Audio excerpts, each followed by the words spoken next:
consistent in terms of being at the front late in these races in this series. The last couple of years at road courses, he's won on a road course in the Truck Series. It's only a matter of time. Maybe today's the day. How about that front row? We talk about Junior Motorsports and their success on road courses. They've won every race on the road this year, 7 in a row, dating back to the end of 2024. In the front row, outstanding, a reigning champ Allgaier has 3 career victories in road course competition, a pair of runner-ups here at Portland, and alongside Connor Zilic. 6 road course starts in his career. 4 times he's taken the trophy, and it's woulda, coulda, shoulda in the other 2 because he's finished top 5 there. I just love the contrast and the experience levels and career stages between Justin Allgaier and Connor Zilic. Zilic quickest in practice, won the pole, and he's leading us to the green off the turn 12. The Xfinity Series doing battle in the Pacific Northwest. Here we go in Portland. Great jump by Zilic. Out of the restart zone and down into turn 1. Allgaier falls into the line, side by side for third. The 18 is Zilic, 21 is Hill. Mayo putting on pressure behind it. A great start to this race for the one of Carson Quaffle. And turn 3 down to turn 4. Surprisingly clean there back in the pack. There were some 2 and 3 wide down into turn 2, but they all made it through cleanly, which is not to be suspected at this place. Often we see a lot of calamity down there as they start to sort it out deeper in the field right now. Look at Allgaier from high above. You can see him gaining ground on his teammate. Allgaier's made all 3 starts here, finished top 10 every time at Portland. For Zilic, he had never seen this place in the practice earlier today. 24 long day out of line. Sheldon Creed trying to take advantage in the double zeros. We go down the back straightaway for the first time.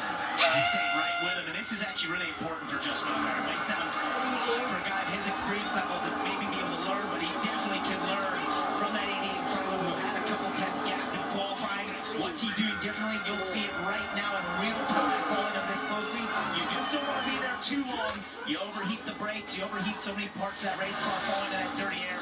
But it's a great learning experience to be right this close. So we know who the favorite is, and I love the idea that is he will pocket and put pressure on this young driver as if Zilic has ever felt pressure, right? I'm never surprised at the things Connor Zilic is able to do behind the wheel of a race car as he gets a little bit of gap there as they went out of 3, now into 4 and 5. Start to see him stretching that a little bit, but I think it's definitely this. Looking at how this race is sort of going to play out here, considering the breaks that we're going to have, the non-traditional, stops there. I think the situation for all guys is just trying to manage those rear tires and just stay within distance of the 88. Understand what he's doing and make sure that you can make adjustments for when you get to that distance. So many times when you race on a road course, strategy is the name of the game. Pitting before the stage is over to gain track position after everything cycles through the stage. But as part it's different here. Control pit stops.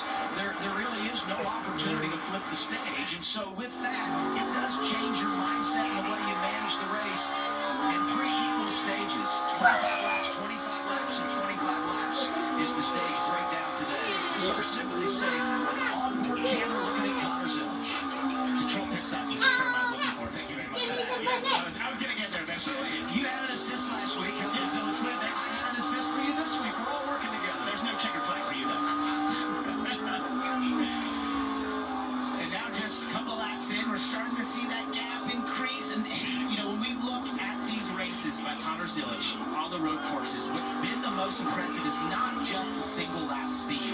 It's been his speed over the course of a run and how he just does not slow down compared to the field. At Sonoma, when he and SVG were battling at the front midway through certain runs, they were more than a second faster than third place at times. That's just unbelievable pace difference, and we're starting to see that a little bit here already by lap 3. Unbelievable to me as well. He's going to places where he's never been. I referenced, first time he'd seen this place earlier today in practice. You think about the other venues that we've been to, so many of those he had never visited before, and if he had limited experience, but he picks it up so quickly and then pulls away from the field. As they come down the front straightaway, I referenced Dylan Welsh down in turn 1. I am jealous. You have a great seat, Dylan.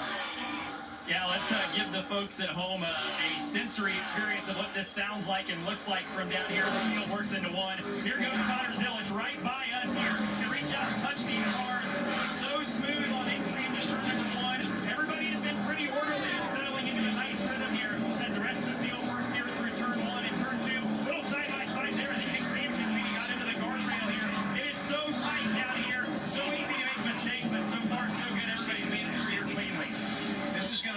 great vantage point all day long. And you reference Sanchez, and you see some lockup there as he goes into the corner. He was one of those drivers that had to drop to the rear after qualifying inside the top 10. And we saw him lock it up in his second attempt to qualify in the right front multiple times. Definitely